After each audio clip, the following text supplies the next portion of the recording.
Selamat datang pemirsa, saya Dwi Sarasasabila kembali hadir menemani Anda di Mata Dunia. Seniman Indonesia dari Yogyakarta, Bapak Djoko Pinurbo tutup usia pada 27 April 2024 di Rumah Sakit Panti Rapih, Yogyakarta. Di balik maraknya coffee shop, terdapat banyak dampak negatif dari limbah yang dihasilkan oleh coffee shop. Vandalisme menjadi pandangan buruk dari masyarakat sekitar. Yogyakarta adalah salah satu kota yang menjadi korban vandalisme karena banyaknya pelajar dan geng sekolah. Pemirsa, sepekan menjelang Hari Raya Idul Adha 1445 Hijriah, sejumlah harga sembako di berbagai Indonesia mengalami kenaikan. Kenaikan harga ini dikhawatirkan akan membebani masyarakat, terutama bagi mereka yang berpenghasilan rendah. Para pedagang di pasar mengindikasikan bahwa lonjakan harga ini disebabkan oleh meningkatnya permintaan akan bahan-bahan pangan, khususnya untuk persiapan kurban Idul Adha. Pengaruh sulit, Om. Masalah ini kan harga-harga naik semua, jadi jualannya agak lemah. Berkurang ya? Iya, berkurang. Iya, pengaruh sekali. Iya, semua jadi naik. Meskipun pemerintah telah mengambil beberapa langkah untuk mengontrol inflasi, seperti mengimpor daging sapi dan mengawasi harga-harga di pasar, namun dampaknya belum dirasakan secara signifikan oleh konsumen. Pemirsa, tepat pada hari Senin 22 April 2024, TNI Angkatan Udara memperingati puncak perayaan ulang tahun ke-78. Upacara digelar secara hikmat dan meriah. Peringatan puncak hari ulang tahun TNI AU ke-78 digelar di lapangan Dirgantara, Akademi Angkatan Udara Yogyakarta. Total 1025 prajurit yang terlibat di dalam upacara peringatan ini. Apel dipimpin langsung Inspektur Upacara Panglima TNI Jenderal Agus Subianto. Peringatan HUT TNI Angkatan Udara ke-78 mengangkat tema AMPUH, yang merupakan akronim dari adaptif, modern, profesional, unggul, dan humanis. Sebagai angkatan udara yang humanis kepada masyarakat dan dicintai masyarakat, sehingga program-program TNI Angkatan Udara ke depan didukung oleh masyarakat. Pemirsa Ultramedia, dunia sastra tanah air berduka. Penyair Filipus Djoko Pinurbo tutup usia pada pukul 6.30 pagi, Sabtu 27 April 2024. Almarhum meninggal dunia di Rumah Sakit Panti Rapih, Yogyakarta. Jenazah Djoko Pinurbo tiba di rumah duka di Jalan Wirobrajan WBII, Yogyakarta. Almarhum dikebumikan di tempat pemakaman umum Demangan, Widomartani, Ngemplak, Sleman. Tokoh sastrawan dan penyair Indonesia, Djoko Pinurbo berpulang di usia 61 tahun di Rumah Sakit Panti Rapih, Yogyakarta, Sabtu pagi. Saya awal-awalnya sih sekitar Desember. Jadi sudah sekitar 4 bulan dan keluar masuk rumah sakit. Sebelumnya saya sudah ketemu tapi ya kondisinya masih biasa. Tapi kemudian kok semakin kurus dan susah makan juga. Cuma saya memang kalau ada teman sakit itu susah untuk tengok ya, karena nggak tega. Suasana duka menyelimuti rumah duka saat jenazah disemayamkan. Djoko Pinurbo yang pernah mengenyam pendidikan di Universitas Sanata Dharma, jurusan Pendidikan Bahasa dan Sastra Indonesia pada tahun 1987, ini juga sempat menjadi staf pengajar di alma maternya. Beralih ke kabar lain pemirsa, dalam rangka menyambut Hari Taris Dunia, Akademi Komunitas Negeri Bantul Yogyakarta menggelar event Parade Tari pada hari Sabtu 27 April 2024 dengan menggandeng alumni lintas angkatan serta pelaku UMKM se-Kabupaten Bantul. Event Parade Tari yang digagas Akademi Komunitas Negeri Bantul ini digelar di halaman kampus Jalan Parangtritis, Panggung Harjo, Sewon, Bantul. Acara dimulai pukul 7 hingga 12 malam waktu Indonesia Barat. Kegiatan ini juga didukung oleh Sanggar Tari Kota Yogyakarta. Sebanyak 13 sanggar tari yang ada di daerah istimewa Yogyakarta serta 163 penari untuk kebolehan dengan menampilkan lomba tari kelompok dan tunggal. Berbagai jenis tarian gagrak Yogyakarta 18 jam non-stop. Melalui lomba tari golek ayun-ayun tingkat SMA, dilanjutkan tari kreasi yang dimainkan oleh peserta sekolah dasar. Acara parade tari ini merupakan implementasi dari mata kuliah kewirausahaan dan manajemen produksi yang dilakukan oleh mahasiswa dengan 3 prodi, yakni Seni Karawitan, Seni Kriya, dan Prodi Seni Tari. Untuk kali ini kita membuat acara dengan tema Sedoyo Dosa Wiji. Jadi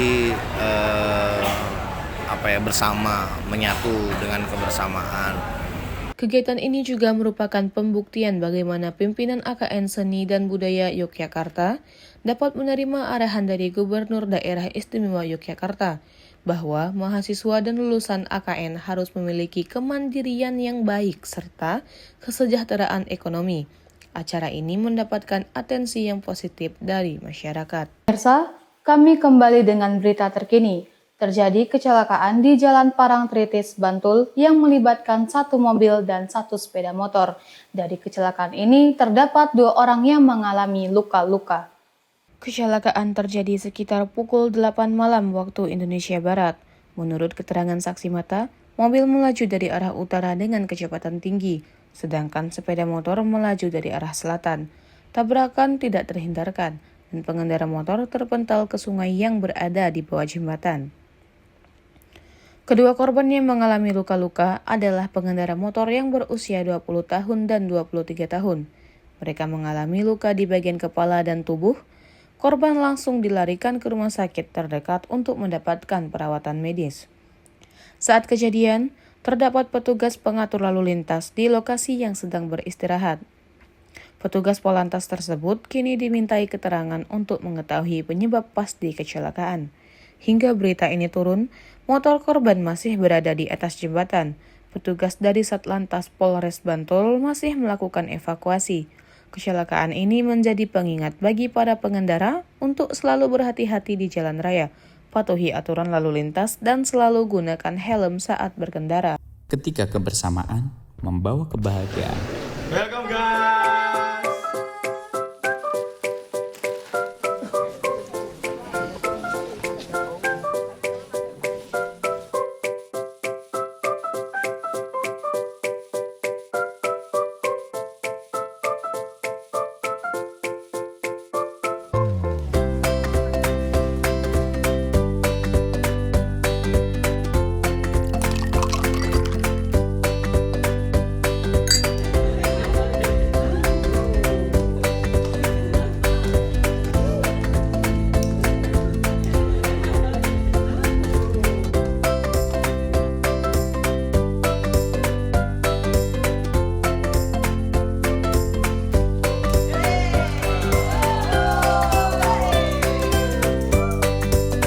Skol Bujang, kesegaran dalam setiap tegukan, nikmati momen kebersamaan dengan rasa yang tak terlupakan.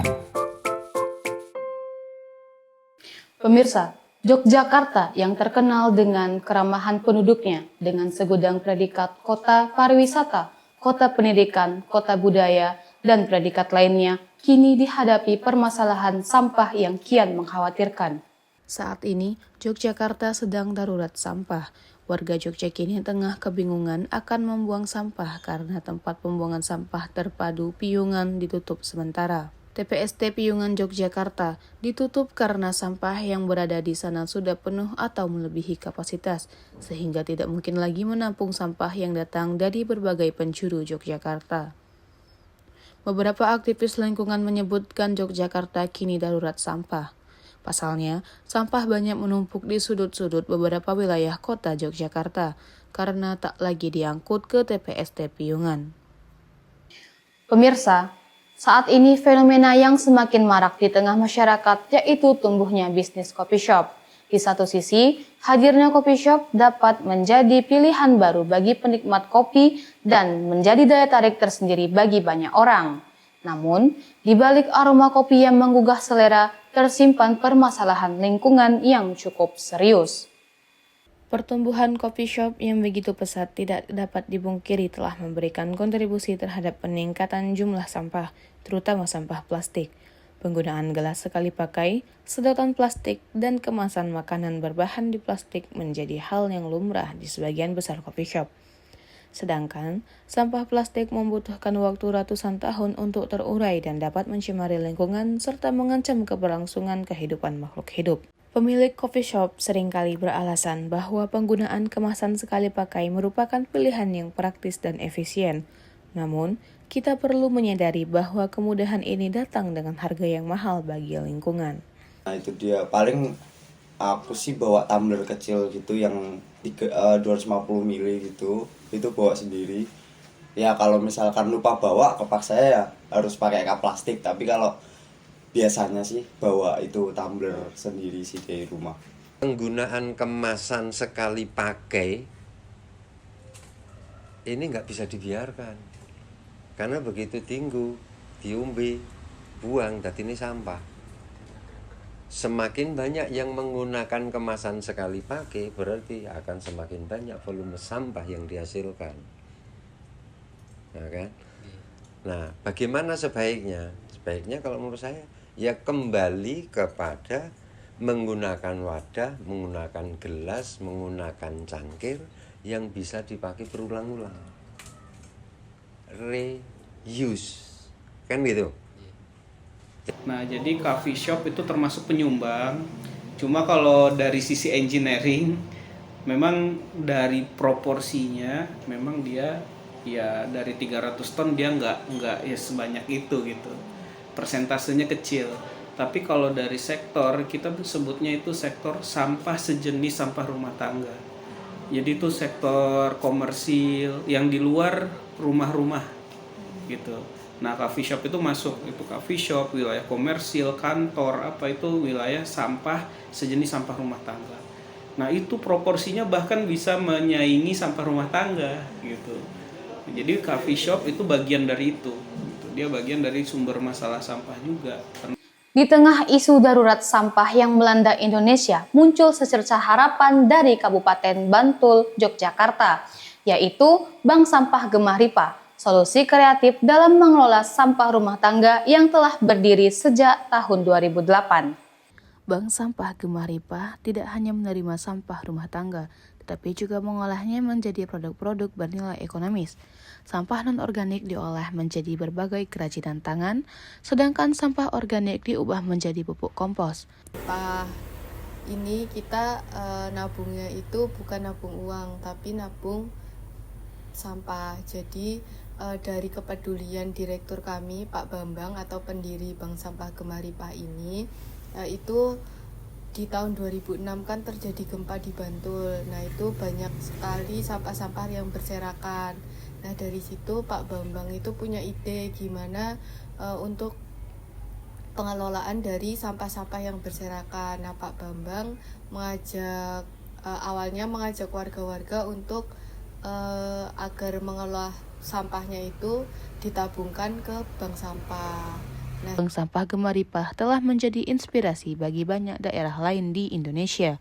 Bahkan, bank sampah ini telah menerima penghargaan sebagai bank sampah terbaik di tingkat nasional. Bagi masyarakat di sekitar Bantul, Bank Sampah Gemah Ripah bukan hanya solusi pengelolaan sampah, tetapi juga sumber pendapatan tambahan. Nasabah bank sampah dapat menabung sampah mereka dan kemudian ditukar dengan uang atau berbagai kebutuhan lainnya. Dengan semangat dan kegigihannya, Bank Sampah Gemah Ripah telah menunjukkan bahwa pengelolaan sampah yang efektif dan berkelanjutan bukan hanya mimpi. Bank sampah ini menjadi bukti nyata bahwa kepedulian dan kerjasama masyarakat dapat menghasilkan perubahan yang positif bagi lingkungan. Berita tadi menjadi penutup kasus sampah di Yogyakarta. Tetaplah bersama kami di Mata Dunia. Ketika kebersamaan membawa kebahagiaan. Welcome guys.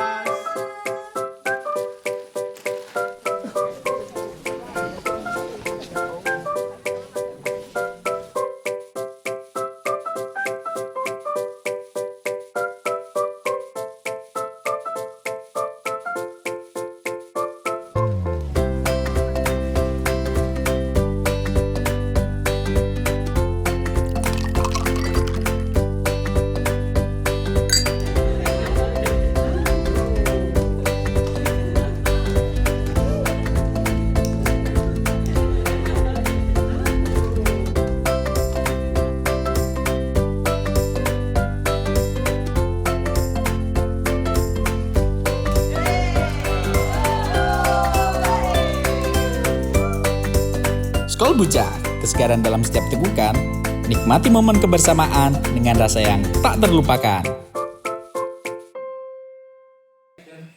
Malioboro, Yogyakarta, kini masih dikejutkan dengan aksi vandalisme yang merusak sejumlah toko. Hal ini tentu saja meresahkan bagi pelaku usaha yang berada di kawasan Malioboro, Yogyakarta. Pemirsa, sejumlah pertokoan di sepanjang Jalan Malioboro, Yogyakarta menjadi korban aksi vandalisme. Tembok-tembok di toko dicoret-coret dengan berbagai gambar dan tulisan yang tidak senonoh. Menurut salah satu pemilik toko yang menjadi korban, aksi vandalisme ini terjadi pada dini hari. Ia baru mengetahui tokonya dicoret-coret saat membuka toko di pagi hari. Menurut Bapak Yatno, vandalisme di Malioboro sangat merusak keindahan dari tempat ini. Beliau mengatakan pemerintah sekitar diminta untuk segera membersihkan Malioboro dari vandalisme. Aksi vandalisme ini tidak hanya merugikan para pemilik toko secara materi, tetapi juga merusak estetika kawasan Malioboro yang terkenal sebagai salah satu destinasi wisata utama Yogyakarta. Demikian laporan mengenai aksi vandalisme yang terjadi di sejumlah pertokoan di kawasan Malioboro, Yogyakarta. Mari kita menjaga kawasan Malioboro agar tetap bersih dan indah. Vandalisme, aksi perusakan atau pengrusakan fasilitas umum kembali marak terjadi di kalangan pelajar. Hal ini tentu saja meresahkan masyarakat dan menjadi perhatian dari berbagai pihak. Baru-baru ini, Merian, Margomulyo Segan, Sleman menjadi sasaran aksi vandalisme oleh para pelajar. Tembok-tembok rumah dan warung dicoret-coret dengan berbagai gambar dan tulisan. Menurut pandangan dari Ibu tentang vandalisme itu apa? Vandalisme itu nyoret-nyoret itu Mas, marai gemes Ibu Ki. Lihat itu jadi kotor rumahnya. Menurut data dari Dinas Kebersihan dan Pertamanan Sleman, dalam kurun waktu 3 bulan terakhir, telah terjadi puluhan kasus vandalisme yang dilakukan oleh pelajar. Hal ini tentu menjadi keprihatinan bagi semua pihak, terutama pemerintah, sekolah, dan orang tua. Alasan Anda melakukan vandalisme karena apa? Karena saya dalam melakukan aksi ini tuh dipantau oleh kakak kelas dan alibi untuk penataran sekolah atau masuk geng sekolah. Saya pikir-pikir sih nggak ada manfaatnya sama sekali, malah cenderung ke ngerugiin orang-orang yang rumah atau tokonya telah divandal. Apa saja pasal yang mengatakan tentang kasus vandalisme ini? Kalau yang saya tahu untuk pasal vandalisme itu menurut KUHP pasal 406 ayat 1 yang mengatakan bahwa setiap orang yang melawan hukum dan sengaja melawan hukum menghancurkan atau merusak barang milik orang lain atau publik dan tidak dapat digunakan lagi, itu dapat dikenakan hukuman paling lama 2 tahun 8 bulan Mas. Itu yang saya tahu. Para pelaku vandalisme ini mengaku bahwa mereka melakukan aksi ini karena paksaan dari kakak kelas, dengan alibi untuk penataran sekolah dan masuk ke suatu geng di sekolah tersebut. Itu saja laporan mengenai fenomena vandalisme yang terjadi di kalangan pelajar. Mari kita bersama-sama menjaga lingkungan dan menciptakan generasi muda yang kreatif dan bertanggung jawab. Belakangan ini, maraknya aksi vandalisme di Yogyakarta masih menjadi perbincangan hangat. Coretan di dinding dan fasilitas umum merusak kota Yogyakarta yang dikenal akan keindahannya. Di balik keprihatinan itu, sebuah sekolah di Sleman memberikan wadah untuk para siswa yang hobi menggambar. Para siswa bebas menuangkan ide dan ekspresi mereka melalui seni mural. Sekolah menyediakan cat dan peralatan melukis, dan bahkan tembok sekolah untuk para siswa menggambar. Kegiatan ini membawa dampak positif bagi para siswa. Para siswa merasa dihargai atas kreativitas mereka. Mereka juga menjadi lebih percaya diri dan berani untuk mengekspresikan diri mereka. Inisiatif SMA Negeri 2 Sleman ini dapat menjadi contoh bagi sekolah-sekolah lain di Yogyakarta untuk mengatasi vandalisme dan memberi ruang untuk berkarya. Tetap bersama kami, tentunya ada berita lebih menarik mengenai serba-serbi Idul Fitri setelah jeda pariwara berikut ini. Ketika kebersamaan membawa kebahagiaan. Welcome guys.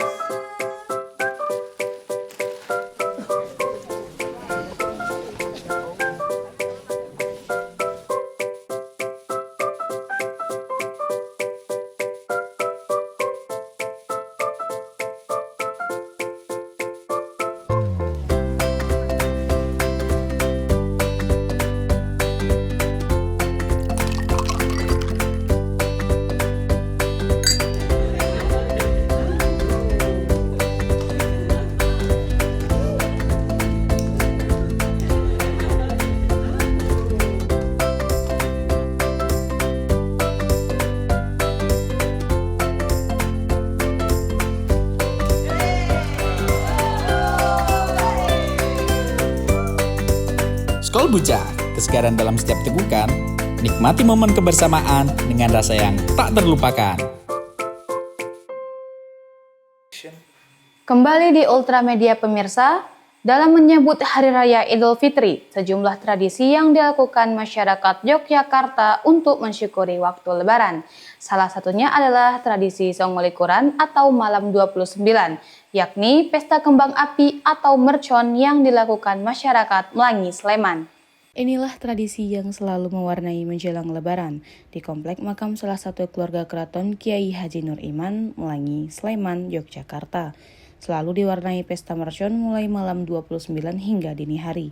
Kegiatan ini sebagai penunjang untuk merayakan datangnya Hari Raya Idul Fitri. Pesta mercon menjadi kegiatan yang membuat malam Lebaran menjadi semakin meriah. Kalau untuk tradisi malam di Desa Melangi itu nggak cuma tanggal 29. Jadi tanggal malam 17 atau malam Nuzulul Quran juga biasanya ada ramai. Puncak dari tradisi ini pada malam 29. Namun, biasanya sampai sepekan Lebaran, masih tetap saja ada yang menyalakan mercon hingga masa libur Lebaran berakhir. Berita selanjutnya, malam takbir di Yogyakarta berlangsung meriah.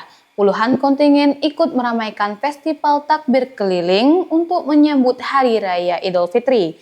Salah satu tempat berlangsungnya malam takbir yakni di halaman Museum Perjuangan Mergangsan yang akan merebut piala bergilir. Pada festival takbir, para kontingen mengelilingi Jalan Kolonel Sugiono, Jalan Parangtritis, dan berakhir di Jalan Menukan. Para masyarakat sangat antusias mengikuti jalannya takbir yang menampilkan berbagai kostum, lampion, dan berbagai maskot.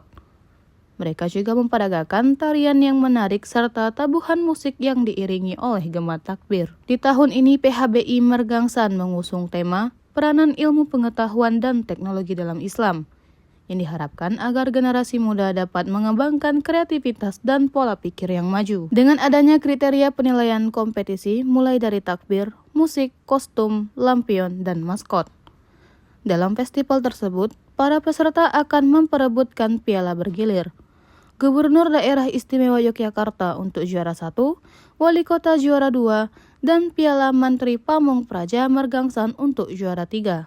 Salah satu tradisi umat muslim yang terjaga hingga saat ini adalah ziarah kubur. Di Jawa, para masyarakat menyebutnya dengan nyekar. Tradisi nyekar tidak hanya sekedar mendoakan keluarga, melainkan membersihkan makam. Tradisi ini merupakan tradisi turun-temurun yang telah terjaga hingga saat ini. Tradisi nyekar saat Idul Fitri merupakan sebuah momen yang istimewa bagi masyarakat Yogyakarta. Salah satu desa yang masih menjaga tradisi ini ada di Desa Jipangan, Kasihan, Bantul. Setelah merayakan Idul Fitri bersama keluarga, kemudian melanjutkan tradisi nyekar dengan mengunjungi makam para leluhur atau keluarga yang sudah tiada. Kami warga Desa Mblitan dari Padepokan Jipangan, Bangun Kasihan, Bantul sedang melakukan kegiatan ziarah makam setelah melakukan sholat Idul Fitri di Masjid Sunan Kalijaga. Nah, kegiatan ini ditujukan untuk kita mengunjungi makam simbah-simbah kita agar tahu mengenal siapa leluhur kita dan mendoakan siapa leluhur kita, seperti itu. Terima kasih. Tradisi nyekar saat Idul Fitri tidak hanya sekedar kunjungan ke makam, namun juga sebagai bentuk penghormatan dan doa bagi para leluhur. Masyarakat Yogyakarta percaya bahwa menjaga tradisi akan mendapatkan berkah dalam hidup mereka dengan cara mendoakan yang sudah tiada. Dari tanah kerajaan Yogyakarta, itulah tradisi nyekar saat Idul Fitri yang masih dijaga. Berikut akan ada informasi menarik dari pariwisata Yogyakarta, tempat indah dan asri, dan tentunya dengan harga yang murah. Jangan kemana-mana, tetap di Mata Dunia. Ketika kebersamaan membawa kebahagiaan. Welcome guys.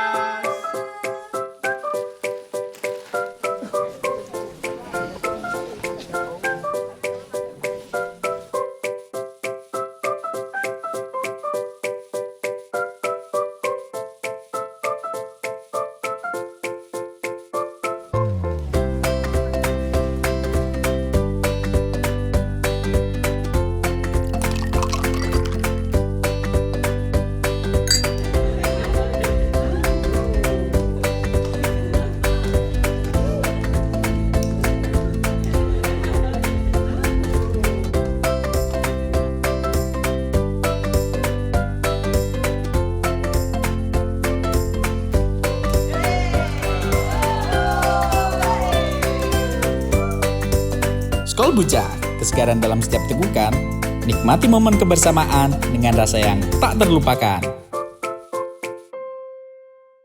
Yang sedang di Jogja, cari wisata Sungai Asri yang pas untuk berlibur bareng keluarga, sepertinya Sungai Mudal cocok untuk Anda. Sungai Mudal adalah sebuah ekowisata yang berlokasi di Dusun Banyunganti, Desa Jatimulyo, Kecamatan Girimulyo, Kulon Progo, Yogyakarta.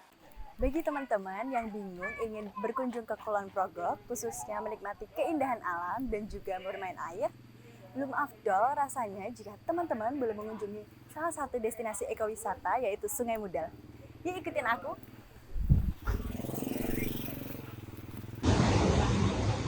Nah, aku udah sampai di lokasinya. Yuk ikutin aku beli tiket. Yap. Oke.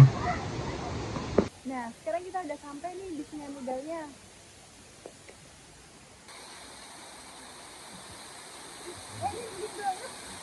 Sebagai ekowisata, pengunjung akan dimanjakan dengan spot kawasan yang hijau dan asri. Karena terletak di Pegunungan Menoreh, udara segar dan suasana sejuk dapat dirasakan.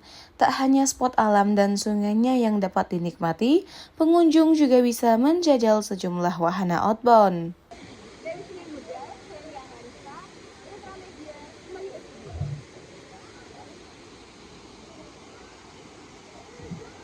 Itulah tadi ekowisata yang berada di Yogyakarta. Setelah puas bermain air pasti terasa lapar. Di Bantul terdapat warung sate yang menjual mulai dari harga Rp1.000. Yuk kita lihat. Inilah sate Rp1.000 yang viral, berlokasi di Kabupaten Bantul, Yogyakarta. Dengan mematok harga Rp1.000 per tusuk, warung ini menjadi sangat ramai setiap sore. Mereka buka pukul 5 sore sampai dengan pukul 10 malam. Oke, kali ini saya berada di Sate Mbah Gudil. Nah, di depan saya sudah datang nih pesanan saya. Di sini ada sate kronyos. Saya mesen sebanyak ini, kenapa nih? Di sini tuh harga satenya tuh 1000-an, makanya saya mesen sebanyak ini. Nah, di sini juga ada sate ayam. Terus tuh di sini ada lontong sayur yang menggugah selera. Nah, di sini juga disediakan sambelnya, sambel untuk sate. Oke, sekarang kita mari kicop nih. Kita pakai sate kronyosnya ya. Nah, tambah sate ayamnya.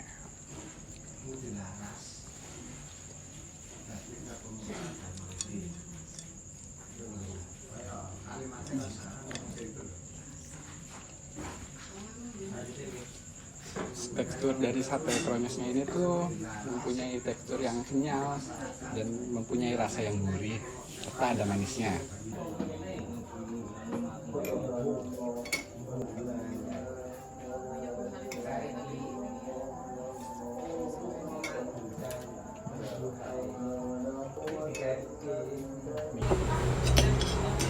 Oke, sekarang saya sudah selesai makan. Jangan lupa datang di Sate Mbah Gudil yang beralamat di Wonokromo, Bantul. Saya Rehan Sadan, Ultramedia mengabarkan.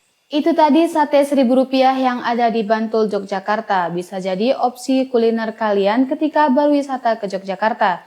Informasi tadi sekalian menutup jumpa kita kali ini. Saya Sarah mewakili kru yang bertugas pamit undur diri. Terima kasih dan sampai jumpa kembali.